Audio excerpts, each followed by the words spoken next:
शोधायचं कसं? न्यायासाठीचा प्रवास सोपा आहे का? तुमच्या हक्कांची संपूर्ण माहिती आहे का? कायद्याचे गूढ उलगडणार, सत्य समजावून सांगणार तज्ञ वकील, महत्त्वाच्या कायद्यांपासून ते गुंतागुंतींच्या प्रकरणांपर्यंत स्पष्ट उत्तर, ठोस मार्गदर्शन, एक व्यासपीठ जिथे प्रत्येक प्रश्नाला मिळेल योग्य उत्तर. लवकरच येत आहे कायद्याचा नवा कट्टा, फक्त BBS न्यूज नेटवर्क 24 तासवर, जिथे प्रत्येक शब्दाला असतो न्यायाचा आधार. भाषेत दारिद्र्य आणू नका, सदाभाऊ खोत. शेतकरी शेतमजूर हा पांडुरंगाच्या लोकेशनला म्हणजेच गोविंद नगर जवळ. या प्रोजेक्टमध्ये आपण 20हून अशा लक्झरियस अम्युनिटीज दिलेल्या आहेत, जसे की वॉकिंग ट्रॅक, मल्टीपर्पज हॉल आणि यासारख्या भरपूर अशा युनिक अम्युनिटीज. चला तर मग बघूया आपण आपला सॅम्पल फ्लॅट. तर हा आहे आपला प्रशस्त असा लिव्हिंग रूम आणि याला आपण सुंदर अशी बाल्कनी दिलेली आहे. हा आहे आपला डायनिंग टेबल. तर हा नगरसेवक, सरपंच, उपसरपंच, ग्रामपंचायत सदस्यांनी आज शिवसेनेचे मुख्य नेते आणि उपमुख्यमंत्री माननीय नामदार श्री एकनाथजी शिंदे साहेब यांच्या हस्ते भगवा हाती घेत शिवसेनेत जाहीर प्रवेश केला आहे. या प्रसंगी शिंदे साहेबांनी सगळ्यांचे पक्षात स्वागत करून त्यांना भावी सामाजिक आणि राजकीय वाटचालीसाठी शुभेच्छा दिल्या. यावेळी त्यांच्यासह नाशिक मनपातील माजी नगरसेवक संतोष गायकवाड, नयना कांगुर्डे, विष्णुपंत बेंडकुळे, प्रवीण पाळदे, पल्लवी पाटील, निलेश ठाकरे, उषाताई शेळके यांनी शिवसेनेत प्रवेश केला. तर उबाटा गटाचे उपमहानगरप्रमुख निवृत्ती हिंगोले, जिल्हा परिषद सदस्य सोमनाथ फडळ, राष्ट्रवादी काँग्रेस तालुका अध्यक्ष मोहनीश दोंदे, उबाटा शिवसेना तालुका अध्यक्ष सुनील मते, त्र्यंबकेश्वरचे सभापती खंडू भोये, सरपंच रमेश भोये, दिलीप चौधरी, इगतपुरीचे राष्ट्रवादी काँग्रेसचे उपाध्यक्ष दशरथ धांडे, राजेश मोरे, नितीन भागवत, दयाराम आहेर, संकेत सातबाई, सचिन करडिले यांच्यासह असंख्य पदाधिकाऱ्यांनी शिवसेनेमध्ये पक्षप्रवेश केला आहे. यावेळी शालेय शिक्षण मंत्री माननीय दादाजी भुसे, खासदार माननीय नरेश म्हस्के, शिवसेना सचिव माननीय राम रेपाळे, शिवसेना उत्तर महाराष्ट्र सचिव माननीय भाऊसाहेब चौधरी, माजी खासदार माननीय हेमंत गोडसे, किशोरप्पा करंजकर, जिल्हाप्रमुख माननीय भाऊलाल तांबाडे, महानगरप्रमुख माननीय प्रवीण तिदमे तसेच शिवसेना पदाधिकारी आणि शिवसैनिक मोठ्या संख्येनं उपस्थित होते. अमर सोळे. छत्रपती शिवाजी महाराज भारतीय घटनेचे थोर शिल्पकार परमपूज्य डॉक्टर बाबासाहेब आंबेडकर, महात्मा ज्योतिबा फुले, सावित्रीबाई फुले, शाहू फुले आंबेडकर यांना नमन करून शिवसेना प्रमुख श्रीमान बाळासाहेब ठाकरे तसेच आनंदजी दिघे साहेब यांना वंदन करून आज या ठिकाणी आपण सर्वजण कृपया शांतता ठेवा जरा. आज आपण सर्वच जण माननीय या महाराष्ट्र राज्याच्या लाडक्या बहिणीचे एकमेव भाऊ, महाराष्ट्र राज्याचे शेतकऱ्यांचे कैवारी, युवकांचं प्रेरणास्थान, बेरोजगार दलित दुबळ्यांचे आधारस्तंभ माननीय एकनाथजी शिंदे साहेब यांच्यासाठी आपण जोरात टाळ्या वाजवायच्या आहेत. त्यांच्या समेत आपण सोबत जाऊन या ठिकाणी आपण शिवसेना पक्षामध्ये प्रवेश करत आहोत. खरं तर भाई आम्ही काही कुठल्या पक्षातून आलेलो नाही. विलास खाली बसा. आपण जर बघितलं आम्ही काही एकही शिवसैनिक तुम्हाला सगळे चेहरे ओळखीचे असतील. आम्ही एकही माणूस हा इतर पक्षात आलेला नाही. आमच्या रक्तात शिवसेना आहे. परंतु ज्या पद्धतीने गेल्या 30 वर्षापासून आपण आम्हाला ओळखतात, 30 वर्षापासून प्रामाणिकपणाने निष्ठेने आम्ही पक्षाने दिलेलं काम आणि आमचं कर्तव्य समजून कुटुंब असेल, प्रपंच असेल बाजूला ठेवून नेहमीच पक्षाच्या आदेशाला आणि त्या कामाला महत्व दिलेलं आहे. परंतु भाई सगळ्या निवडणुका किंवा सगळ्या पदं आपल्याला मिळतात असं नाही. परंतु ज्या ज्या ठिकाणी आम्हाला शक्य आहे त्या ठिकाणी आम्ही प्रयत्न केले असतील. आपल्याकडे सुद्धा आपण एकवेळ त्यावेळेस सुद्धा आपण आमचं ऐकायचे, त्यावेळेस सुद्धा आम्ही आपल्याकडे उमेदवार मागायचे, आपण आमचे नावं सुद्धा पाठवले होते. परंतु दुर्दैव असं का त्या ठिकाणी आम्हाला निवडणुका लढण्यासाठी संधी मिळाली नाही. तरी पण आम्ही हटलो नाही, खचलो नाही, आम्ही हट्ट धरला नाही. शिवसेना पक्ष आहे, आमचा काही कुठला राजकीय वारसा नाही. आमच्या कुटुंबात कोणी राजकीय सरपंच असेल, सरपंच साधा सोसायटीचा चेअरमन किंवा ग्रामपंचायत सदस्य सुद्धा नाही, परंतु शिवसेना अशाच याच्यावर तयार झालेली आहे की जिथं सर्वसामान्य कार्यकर्त्याला न्याय मिळू शकतो आणि सर्वसामान्य कार्यकर्ता हा सर्वसामान्य जनतेचे प्रश्न समजू शकतो.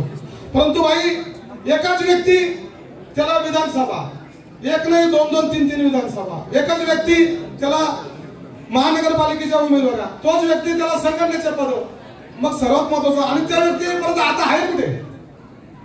तरी पण आम्ही कधी खचलो नाही, कारण त्यावेळेस एकनाथ शिंदे साहेब हे आम्हाला जवळ होते नाशिकहून, आम्ही नेहमी आमची खंत त्यांच्यापाशी व्यक्त करत होतो आणि भाई सुद्धा आम्हाला आधार देण्याचं धीर देण्याचं काम करत होते. परंतु वेळ गेला आणि ज्या वेळेस पक्षामध्ये काही जे फूट पडली त्याच्यामध्ये भाई का निघाले तर आमच्या समोर एक वेगळी प्रतिमा त्या ठिकाणी आमच्यासारख्या सर्वसामान्य शिवसैनिकांसमोर वेगळी प्रतिमा ही बाईंची तयार करण्यात आली. आणि मग बाई गेले, त्यानंतर जी परिस्थिती तरी आम्ही त्या ठिकाणी गेलो नाही. बाईंना मानणारा मी पहिल्यापासून कार्यकर्ता आहे, आमच्यावरती कुठला राग नाही, आमचे कुठले कॉन्ट्रॅक्ट नाही, आमच्याकडे आजपर्यंत पक्षाला खाली पाहावं लागलं असं काम आम्ही आजपर्यंत पक्ष अडचणीत येईल असं काम आम्ही आजपर्यंत केलं नाही. मग याचा पुढे विचार होणार आहे का नाही? या बळावरती आम्ही लोकसभेला सामोरे गेलो. भाई लोकसभेला सामोरे जात असताना विधानसभेला पराभूत झालेले उमेदवार राजाभाऊ वाजे यांची उमेदवारी आम्ही मागे त्या ठिकाणी दिली आणि त्या राजाभाऊ वाजेंना आम्ही प्रचंड मताधिक्याने त्या ठिकाणी निवडून आणलं. शिवसेनेला मानणारा त्या ठिकाणी जिल्हा आहे आणि असं असताना लोकसभा झाली, त्यानंतर लगेचच कोणालाही माहित नाही अशा पद्धतीने संघटनेमध्ये बदल करण्यात आले. माझ्या नंतरचे 15-15 वर्ष ज्युनियर असलेले लोक वयाने सुद्धा आणि अनुभवाने सुद्धा त्यांना डायरेक्ट वरती जिल्हा प्रमुख केला आणि माझ्यासारखा महानगर प्रमुख मला साधे विचार सुद्धा नाही. म्हणजे हे होतंय काय नेमकं? काम करणारा माणूस आपल्याला नको आहे का? बरं आम्ही आजपर्यंत कुठल्याही काम त्या ठिकाणी बाई वैयक्तिक घेऊन गेलो नाही, कारण आम्हाला माहिती त्या ठिकाणी काम काय पद्धत आहे. आणि ज्यावेळेस मी आपल्या संपर्कात आलो आणि आपल्या वेळेस आम्ही बाई आपण पक्ष फुटला त्यानंतर मला आता प्रश्न केला की आपण शिंदे गटात जात आहेत. मी ठामपणे सांगितलं हा शिंदे गट नाही, ही शिवसेना पक्ष आहे आणि या शिवसेना पक्षाला न्यायालयाने उच्च न्यायालयाने मान्यता दिलेली आहे. आणि त्याच्या पलीकडे जाऊन साहेब 40 आमदार घेऊन जरी बाहेर निघाले असतील, परंतु साहेब जनतेने सुद्धा आपल्याला स्वीकारले, आपल्याला 60 आमदार म्हणून त्या ठिकाणी परत पाठवलेले आहे. आणि मग जनता आणि उच्च न्यायालय याच्यापेक्षा कोण आहे? मग माझ्यासारखे नाशिक जिल्हा असेल किंवा महाराष्ट्रामध्ये असंख्य शिवसैनिक बाई यांना या गोष्टी पटलेल्या आहेत. आणि आपण बघा या नाशिक जिल्ह्यावरती शिवसेना प्रमुखांचं विशेष प्रेम होतं आणि म्हणून आम्ही जीवाचं रान करत होतो. परंतु ज्या पद्धतीने नाशिक जिल्ह्यामध्ये कामकाज होणं अपेक्षित त्याच पद्धतीने काही झालं नाही आणि म्हणून आपलं त्यानंतर आपलं सुद्धा नाशिक जिल्ह्यावरती त्या ठिकाणी प्रेम आहे आणि आपण वेळोवेळी दाखवून दिलेले आहे.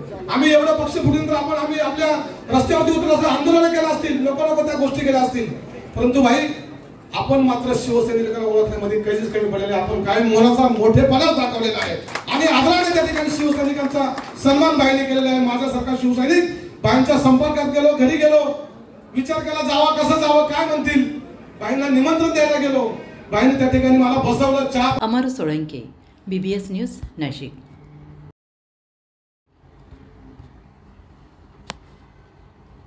बीडी कामगार नगरमध्ये भीषण दुर्घटना, 3 अल्पवयीन मुलांचा मृत्यू, सुरक्षा नाही जीव गमावला.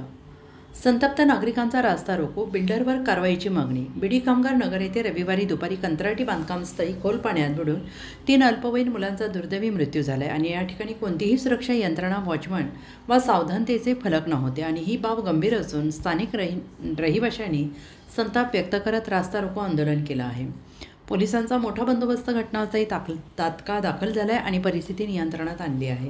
या घटनेची माहिती मिळताच माजी नगरसेविका पूनम सोनवणे यांनी घटनास्थळी धाव घेतली.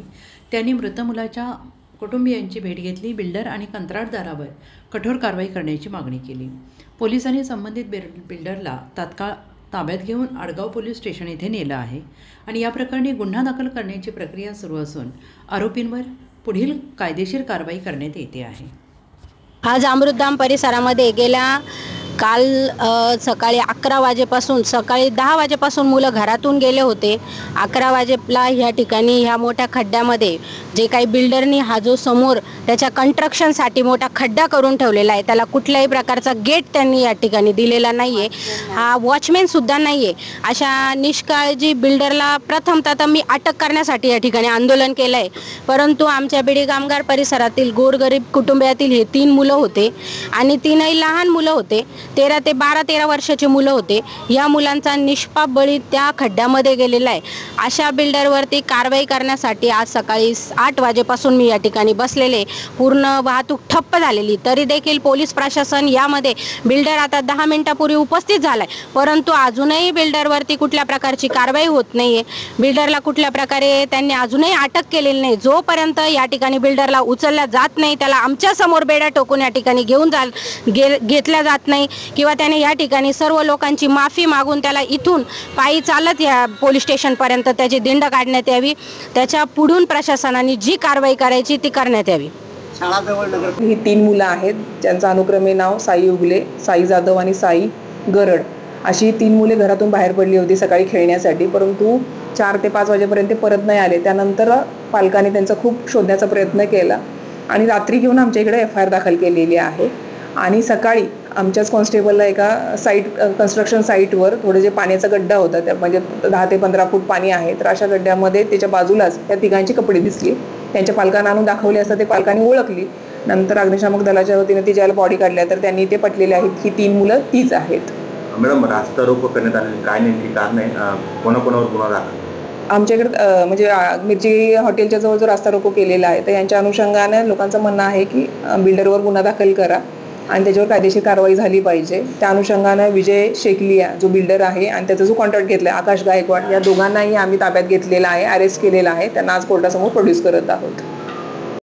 नाशिक महानगरपालिका सार्वजनिक आरोग्य विभागाच्या वतीने जाहीर निवेदन. शहरात वाढत्या तापमानामुळे उष्माघात अर्थात हीट स्ट्रोक होण्याची शक्यता नाकारता येत नाही. अशा वेळी उपचार न केल्यास डिहायड्रेशनमुळे मृत्यू ओढावू शकतो. म्हणूनच वाढत्या तापमानात फार वेळ कष्टाची कामे करणे टाळावे. उष्णता शोषून घेणारे काळ्या किंवा भडक रंगाचे कपडे वापरू नये. पाणी भरपूर प्यावे. बाहेर जाताना गॉगल्स, टोपी, छत्री इत्यादींचा वापर करावा. मळमळ, उलटी, थकवा येणे, ताप येणे अशी उष्माघाताची लक्षणे आढळल्यास त्वरित डॉक्टरांचा सल्ला घ्या. नाशिक महानगरपालिका नाशिकच्या वतीने जनहितार्थ प्रसारित.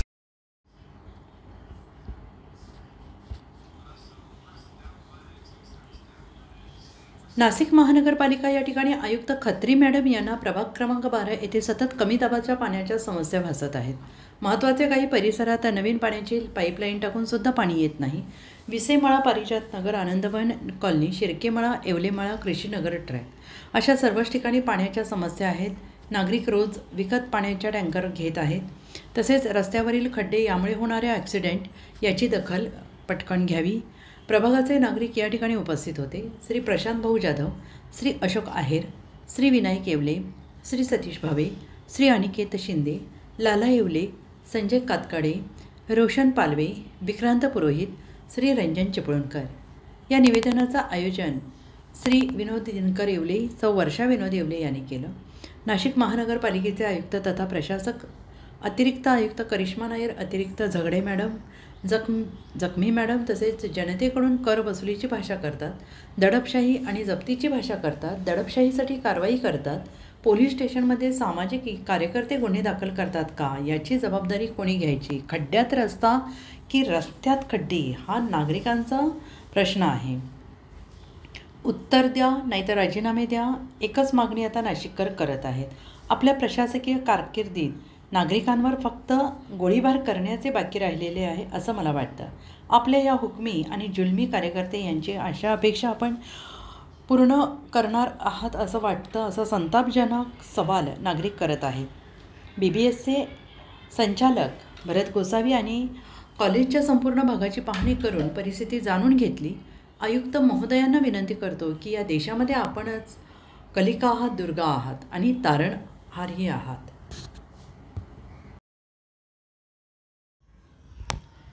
नाशिकमध्ये सनातन सतपंथ संप्रदायाच्या वतीनं आगामी कुंभमेळ्याच्या पार्श्वभूमीवर 13 आखाड्यांच्या साधू महंतांची बैठक.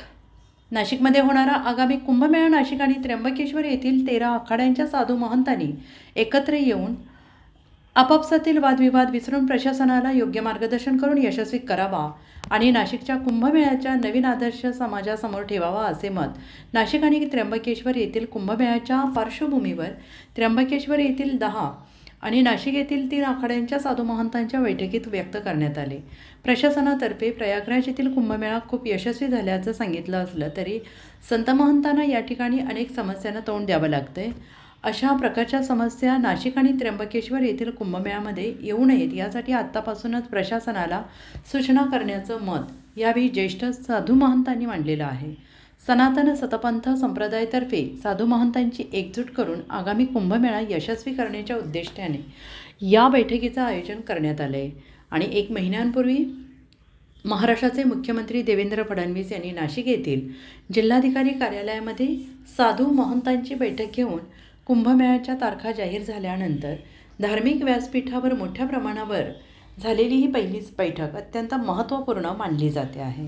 कुंभमेळ्याच्या पार्श्वभूमीवर नाशिक आणि त्र्यंबकेश्वर येथील शैव आणि वैष्णवांच्या आखाड्यांचे अनेक वरिष्ठ साधू महंत तसेच वारकरी संप्रदायाचे महंत, त्र्यंबकेश्वर येथील निवृत्तीनाथ महाराज संस्थानचे पदाधिकारी या बैठकीला उपस्थित होते. सनातन सतपंथ परिवारातर्फे 4 जुलैपर्यंत चालणाऱ्या धर्मजागरण महोत्सवाचा एक भाग म्हणून या बैठकीचे आयोजन करण्यात आले. गुजरातच्या अहमदाबाद जिल्ह्यातील निष्कलंकी नारायण तीर्थधाम प्रेरणापीठचे महंत जगद्गुरू संत पंथाचार्य संत ज्ञानेश्वर देवाचार्यजी महाराज तसेच फैजपूर येथील महामंडलेश्वर जनार्दन हरीजी महाराज यांच्या पुढाकारातून कुंभमेळ्याच्या पार्श्वभूमीवर साधू महंतांच्या एकजुटीच्या उद्देशाने या बैठकीचं आयोजन करण्यात आलं. कुंभमेळ्याच्या काळात साधू महंतांमध्ये कोणत्याही प्रकारे वादविवाद निर्माण होऊ नये आणि हिंदू समाजासाठी अत्यंत महत्त्वपूर्ण असलेल्या या सोहळ्याचे उत्तम नियोजन प्रशासनाच्या मदतीनं व्हावे या बैठकीचा मागचा उद्देश होता. या बैठकीत झालेल्या चर्चेत महत्त्वपूर्ण मुद्द्यांमध्ये हिंदू समाजाने विविध संप्रदायाच्या संत महंतांनी आपापसातील मतभेद दूर सारून हिंदूंची एकजूट व्हावी यासाठी प्रयत्न सुरू केले आहेत. त्या अनुषंगाने साधू महंतांची एकजूट हा अत्यंत महत्त्वपूर्ण विषय मानून या बैठकीत विविध समस्यांवर आणि त्यावरील उपाययोजनांवर चर्चेचे आयोजन केले गेले. प्रयागराज येथील कुंभमेळ्यामध्ये संत महंतांमधील समन्वयाच्या अभावामुळे आखाड्यांच्या संत महंतांना काही समस्यांना सामोरं जावं लागलं. नाशिक येथील कुंभमेळा अशा प्रकारच्या समस्या निर्माण होऊ नयेत याबाबत अधिक दक्षता घेण्याचे आणि महाराष्ट्राचे मुख्यमंत्री देवेंद्र फडणवीस यांना निवेदन देण्याचे या बैठकीमध्ये ठरले.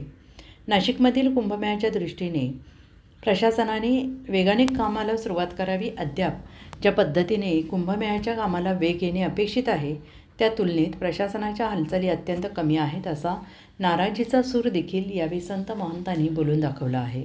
नाशिक येथील वैष्णव आखाड्याचे महंत भक्तिचरणदासजी महाराजांनी म्हटलं आहे की संतांनी सर्व समाज हिंदू म्हणून एकत्रित यावा यासाठी काम करणं गरजेचं आहे. बैठकीचे आयोजक सनातन सतपंथ संप्रदायाचे आचार्य ज्ञानेश्वर देवजी महाराजांनी संतांची एकजूट गरजेची असल्याचं स्पष्ट करताना सांगितलं की कुंभमेळा संत सरकारची कशा प्रकारे मदत करतात आणि यावर विचार व्हायला हवा. प्रलोभने दाखवून गरीब आदिवासींचे धर्म परिवर्तन, हिंदू संस्कृतीची बदनामी रोखायची असेल तर संतांनी समाजाच्या एकजुटीचे काम केलेच पाहिजे. महामंडलेश्वर जनार्दन हरीजी महाराजांनी काही धर्मविघातक प्रवृत्ती यूट्यूब चॅनेलसारख्या आधुनिक आणि तंत्रप्रणालीचा वापर करून हिंदू समाजाची आणि संत महंतांची जाणीवपूर्वक बदनामी करतात. तसेच काही समाज माध्यम हिंदू समाज कुंभमेळ्यासारख्या आयोजनातील त्रुटीवर तसेच नकारात्मक गोष्टींवर विशेष रील बनवून हिंदू धर्माची बदनामी करतात. हे रोखणे आवश्यक आहे आणि यासाठी अनधिकृत बांधकाम प्रसारमाध्यमांवर कडक कारवाई आणि नजर ठेवण्याची गरज असल्याचं स्पष्ट केलं आहे. तसेच याबाबतीत आपण सरकारचे लक्ष वेधणार असल्याचं देखील त्यांनी म्हटलं आहे. हिंदू धर्म बळकट करण्यासाठी युवा पिढीमध्ये धर्म आणि संस्कृती याविषयी आस्था आणि आदर निर्माण करण्यासाठी संतांद्वारे कार्य होणे गरजेचे असल्याचं त्यांनी म्हटलं आहे. लव जिहाद, आदिवासींचे धर्मांतरण, हिंदू समाजातील तरुणी वर्गाला विविध प्रलोभनाद्वारे चुकीच्या मार्गाला नेण्याच्या प्रवृत्तीवर समाजाचे मार्गदर्शक असणाऱ्या संत महंतांनी आपापसातील भेदाभेद विसरून कार्य करावे असे मत काही संतांनी व्यक्त केले. समाजातील घाण दूर करायचे असेल तर चिखलात उगवणाऱ्या कमळाप्रमाणे संत महंतांनी समाजाच्या भल्यासाठी कार्य करावे असा विचार देखील काही संतांनी व्यक्त केला.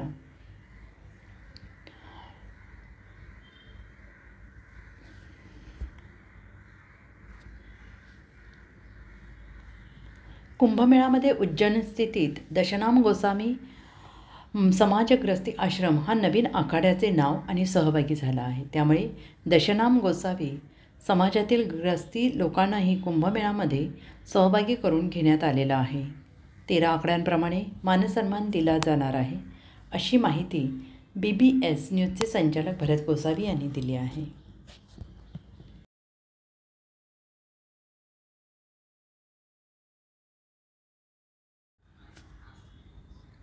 उद्धव बाळासाहेब ठाकरे पक्ष कार्यालय नाशिक या ठिकाणी सर्वपक्षीय बैठक घेण्यात आली. या बैठकीमध्ये भारतीय काँग्रेस, महाराष्ट्र नवनिर्माण सेना, राष्ट्रवादी काँग्रेस, उद्धव बाळासाहेब ठाकरे पक्ष, कम्युनिकेशन पक्ष तसेच विविध पक्षांच्या उपस्थितीमध्ये बैठक घेण्यात आली. या बैठकीमध्ये हिंदी भाषा सत्तेच्या विरोधात जो 5 तारखेला मोर्चा निघणार होता त्याची भीती भारतीय जनता पार्टीला होती आणि म्हणून त्यांनी हिंदी भाषा GR रद्द केला. याचा सर्वपक्षीय बैठक घेऊन जल्लोष साजरा करण्यात आला आणि उभाठा पक्ष कार्यालय नाशिक या ठिकाणी हा जल्लोष करण्यात आला. यावेळी खासदार राजाभाऊ वाजे, सुनील बागुल, दत्ता गायकवाड, DJ सूर्यवंशी, वसंत गीते, गजानन शेलार, विनायक पांडे, बाळासाहेब पाठक, मसूद जिलानी, दिनकर पाटील, अंकुश पवार, सलीम शेख, सुजाता ढेरे, स्वागता उपासनी, शरद आहेर, जयंत जायभाये तसेच सर्व पक्षाचे सदस्य उपस्थित होते. नाशिक महानगरपालिकेच्या सार्वजनिक आरोग्य विभागाच्या वतीने जाहीर आवाहन. गुइलेन बॅरे सिंड्रोम अर्थात GBS ला घाबरू नका, पण दक्षता घ्या. पाणी उकळून प्या. स्वच्छ आणि ताजे अन्न सेवन करा. शिजलेले व न शिजलेले अन्न एकत्रित ठेवू नका. लक्षात ठेवा, अचानक पायात किंवा हातात कमजोरी किंवा लकवा, चालताना त्रास किंवा अशक्तपणा, बऱ्याच दिवसांपासून डायरिया अशी लक्षणे आढळल्यास त्वरित डॉक्टरांचा सल्ला घ्यावा व तात्काळ उपचार सुरू करावा. सार्वजनिक आरोग्य विभाग, मनपा नाशिक द्वारे जनहितार्थ प्रसारित. केंद्रीय गृह आणि सहकार मंत्री अमित शाह यांच्या हस्ते आणि मुख्यमंत्री देवेंद्र फडणवीस यांच्या प्रमुख उपस्थितीत राष्ट्रीय कृषी सहकारी विपणन महासंघ नाफेडच्या विविध उत्पादनांचा शुभारंभ करण्यात आला. यामध्ये कुकीज, मस्टर्ड सॉस, मखाणा, मध इत्यादी 5 प्रकारच्या रेडी टू ईट उत्पादनांचा समावेश होता. आंतरराष्ट्रीय सहकार वर्षाच्या निमित्ताने मुंबई येथे आयोजित सहकार से समृद्धी 2025 या राष्ट्रीय परिसंवादाच्या उद्घाटनादरम्यान हा शुभारंभ संपन्न झाला. निवडणूक कोणतीही असो, महायुतीचा झेंडा फडकणार राजेश मोरे. डोंबिवली शिवसेना शिंदे गटाकडून बैठकीचं आयोजन करण्यात आलं होतं. या बैठकीत मंत्री भरत गोगावले, शिवसेनेचे जिल्हाप्रमुख गोपाल नांडके, शिवसेना आमदार राजेश मोरे उपस्थित होते आणि या मेळाव्यादरम्यान कार्यकर्त्यांची एकच गर्दी होती. येणाऱ्या सर्व निवडणुकीत महायुतीचा झेंडा फडकणार असा निर्धार या मेळाव्यात करण्यात आला. पक्षाच्या अंतर्गत बैठक होती आणि मंत्री भरत गोगावले होते. एवढे मोठा म्हणजे एका प्रकारे शक्ती प्रदर्शन करण्यात आला, काय सांगणार? आज कल्याण जिल्ह्याच्या माध्यमातून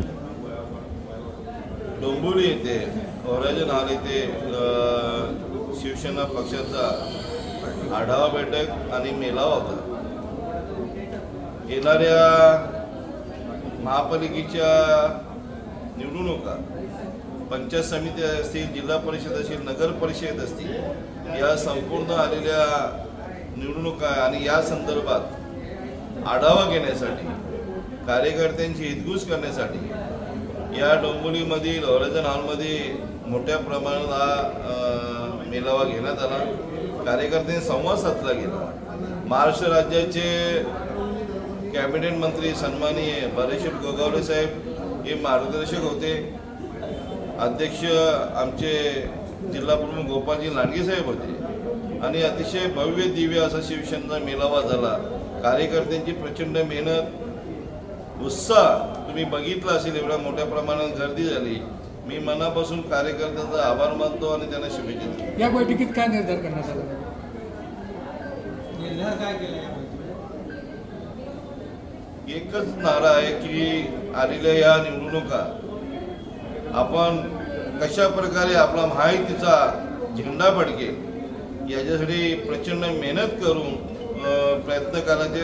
त्याच्यामुळं आजची बैठक अभ्यासपूर्व बैठक अशी घेण्यात आली आणि या संपूर्ण पंचायत समिती असेल, जिल्हा परिषद असेल, नगर परिषद असेल आणि महापालिका असेल, महायुतीचा झेंडा फडकवणं असं आम्ही सर्वांनी ध्येय बाळगलेलं आहे आणि त्याप्रमाणे बैठक. APMC मध्ये मेहनत घेतली होती महायुतीसाठी आणि महायुतीला यश आले. 18 पैकी 15 जागा निवडून आल्या आहेत. APMC मार्केटच्या कालच निवडणुका पार पडल्या.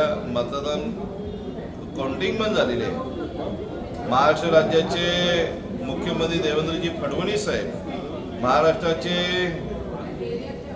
उपमुख्यमंत्री एकनाथजी शिंदे साहेब, महाराष्ट्र राज्याचे उपमुख्यमंत्री अजितदादा पवार साहेब या महायुतीवर भरोसा ठेवून महायुतीच आमची कामं करू शकतो, महायुतीच आमच्या शेतकऱ्यांचा भला करू शकतो, त्या भरोशावर या कृषी बाजार समितीवर मोठ्या प्रमाणात म्हणजे 18पैकी 15 शीट आम्हाला दिले, त्याबद्दल मी सर्व मतदारांचे आभार मानतो.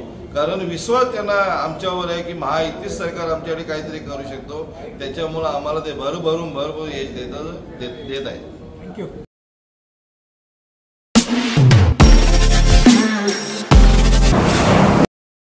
नमस्कार नाशिककर.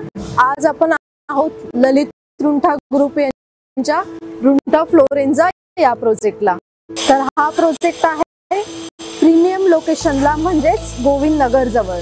या प्रोजेक्टमध्ये आपण 20हून अशा लक्झरियस एम्युनिटीज दिलेल्या आहेत, जसे की वॉकिंग ट्रॅक, मल्टीपर्पज हॉल आणि यासारख्या भरपूर अशा युनिक एम्युनिटीज. चला तर मग बघूया आपण आपला सॅम्पल फ्लॅट. तर हा आहे आपला प्रशस्त असा लिव्हिंग रूम आणि याला आपण सुंदर अशी बाल्कनी दिलेली आहे. हा आहे आपला डायनिंग टेबल.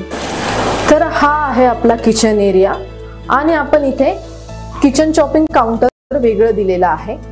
इथे आपण दिलेल्या आहेत किचन ट्रॉलीज आणि स्टोरेजसाठी आपण इकडे कॅबिनेट्स पण दिलेले आहे आणि प्लस आपण इथे युटिलिटी एरिया पण दिलेला आहे. हा आहे आपला चिल्ड्रन बेडरूम आणि याचं वैशिष्ट्य म्हणजे इथे आपण फोल्डेबल असा बेड दिलेला आहे. इथे आपण दिलेला आहे कॉमन वॉशरूम, ज्याला अटॅच आपण मिरर सुद्धा दिलेला आहे. हा आहे आपला मास्टर बेडरूम आणि ज्याला आपण अटॅच टॉयलेट आणि वॉशरूम दिलेला आहे. मग नाशिककर, कसं वाटलं तुम्हाला आमचं सॅम्पल फ्लॅट? तुम्ही पण येत आहे ना आमचं सॅम्पल फ्लॅट बघायला?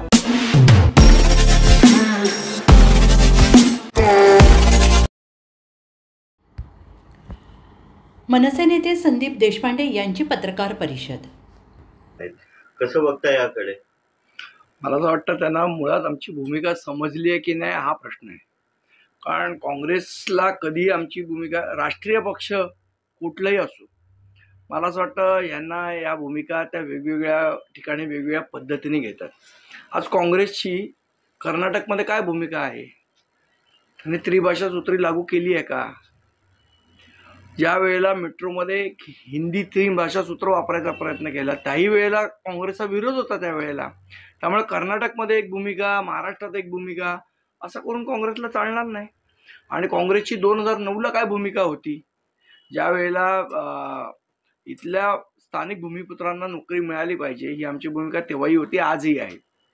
त्या भूमिकेला त्यावेळेला काँग्रेसचा विरोध होता. त्यामुळे नेमकी आमची भूमिका काय आहे मला असं वाटतं ही त्यांनी समजून घेतली पाहिजे. आमची भूमिका पहिल्यापासून जी आहे तीच आहे. आमचं म्हणणं आहे प्रत्येक राज्यामध्ये त्या त्या भाषेला प्राधान्य मिळालं पाहिजे. गुजरातमध्ये गुजरातीला, कर्नाटकमध्ये कन्नडला आणि महाराष्ट्रात मराठीलाच.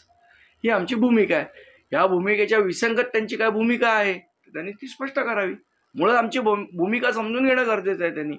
संदीपजी, आपण पाहिलं असेल तर एका बाजूला हर्षवर्धन सपकाळ हे मराठीच्याच बाजूने त्यांचं मत मांडतात, पण जे राष्ट्रीय नेते ते कुठेतरी ही भूमिका मांडत नाहीये. तर याकडे कसं वाटतं? म्हणजे स्थानिक लेवलला कुठेतरी मराठीचं समर्थनच काँग्रेस करून करण्यात येत आहे. मला असं वाटतं हे समर्थन आज काँग्रेस करते, आम्ही त्याचं स्वागत पण करतो.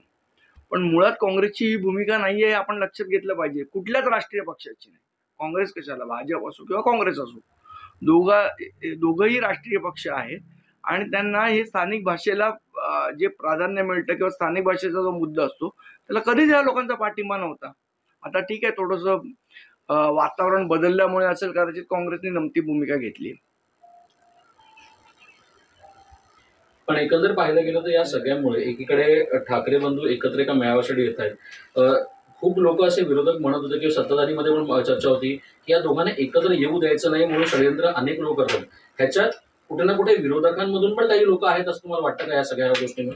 मला असं वाटतं मुळात मुद्दा हा 2 बंधू एकत्र येण्याचा नाही, तर मराठी माणसांनी ज्या पद्धतीने एकत्रितपणे येऊन हिंदी सक्तीचा विरोध केला, मला असं वाटतं त्याच्या पुढे सरकार नमलं.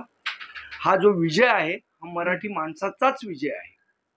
आज खऱ्या अर्थानं डोम या थिएटरमध्ये तुम्ही सगळे लोक जाणार आहात, पाहणी करणार आहात. दोन्ही पक्षाचे लोक जाणार आहेत. 9:30 वाजता रात्री जाणार आहात असं कळतंय. काय सांगता? नाही, तशा पद्धतीचा निरोप आम्हाला सन्माननीय आमचे नेते बाळासाहेब साहेबांनी दिला की रात्री डोमला यायचंय, बाकी गोष्टी करायला, म्हणजे अरेंजमेंट्स आणि या त्या सगळ्या त्यांच्याहीकडनं कोण येणार असतील, मला म्हणजे नांदगावकर साहेबांनी तसा निरोप दिला आहे आम्हाला, त्यांच्याहीकडनं निरोप मिळाला असेल, त्याच्याबद्दल तेच जास्त स्पष्टपणे सांगतील आपल्याला.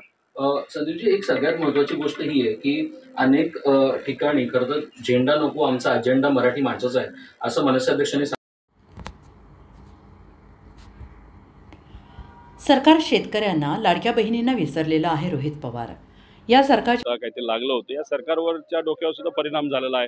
इलेक्शनच्या आधी आम्ही कर्जमाफी करू, दिवसा लाईट देऊ, आम्ही विम्याच्या माध्यमातून शेतकऱ्यांना मदत करू, जेव्हा केव्हा अतिवृष्टी होईल, दुष्काळ येईल तेव्हा आम्ही भरीव मदत करू. पण सरकार आल्यानंतर तुम्ही शेतकऱ्याला विसरलेला आहात, लाडक्या बहिणीला विसरलेला आहात, युवांना विसरलेला आहेत. आता जे ते विसरलेले आहेत ते त्यांना आठवण करून देण्यासाठी, गजनी सरकारला आठवण करण्यासाठी हा फोटो घेऊन आम्ही आलेलो आहोत. अपेक्षा करूया, आज कृषी दिन आहे, या दिवसानिमित्त तरी हे सरकार शेतकऱ्याच्या बाजूने काही निर्णय घेईल अशी आम्ही अपेक्षा करतो. पण आता बघू त्यांच्या कार्यक्रमामध्ये काय काय घोषणा ते करतात.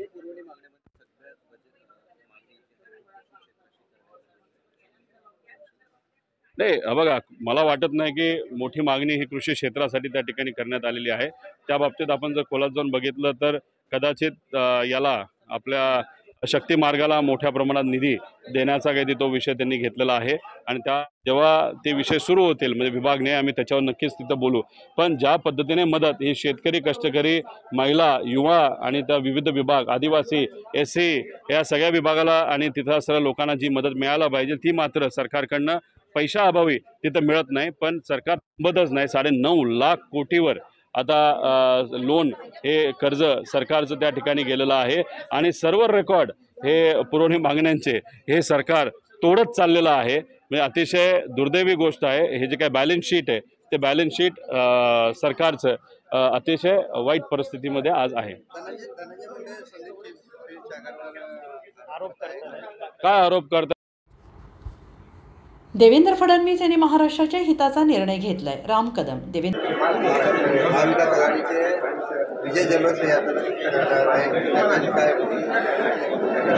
जल्लोष जर करायचा झाला तर आदरणीय देवेंद्र फडणवीस साहेबांनी उद्धव ठाकरेंनी घेतलेल्या जुलमी निर्णयाला केराची टोपली दाखवली, या गोष्टीचा जल्लोष करा. निर्णय कोणाचा होता? हिंदी सक्ती करण्याचा, उद्धव ठाकरेंचा. आणि तो निर्णय रद्द कोणी केला? आदरणीय देवेंद्र फडणवीस साहेबांनी. तर त्याच्यामुळे जल्लोष करायचा झाला असेल तर देवेंद्र फडणवीस साहेबांनी महाराष्ट्राच्या हिताचा निर्णय घेतला याचा जल्लोष करा.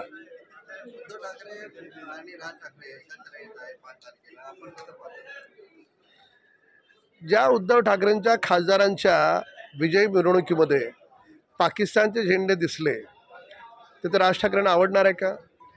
कधी आवडणार नाही.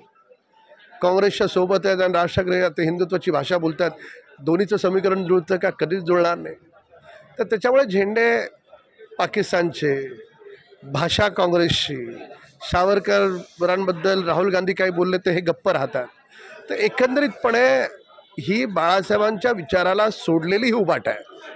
तर अशी उभाटा आणि बाळासाहेबांच्या विचारांना सोबत घेऊन जाणारी मनसे, हे दोन्ही समीकरण राजकारणासाठी कधी एकत्र येऊ शकत नाही.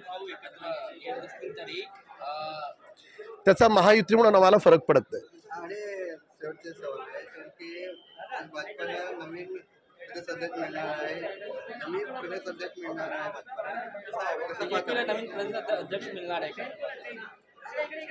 बीजेपीला नवीन प्रदेश अध्यक्ष हो. रवींद्र चव्हाण आमचे प्रदेश अध्यक्ष म्हणून आज त्यांनी काल फॉर्म भरलाय आणि आज त्याची अधिकृत घोषणा होईल.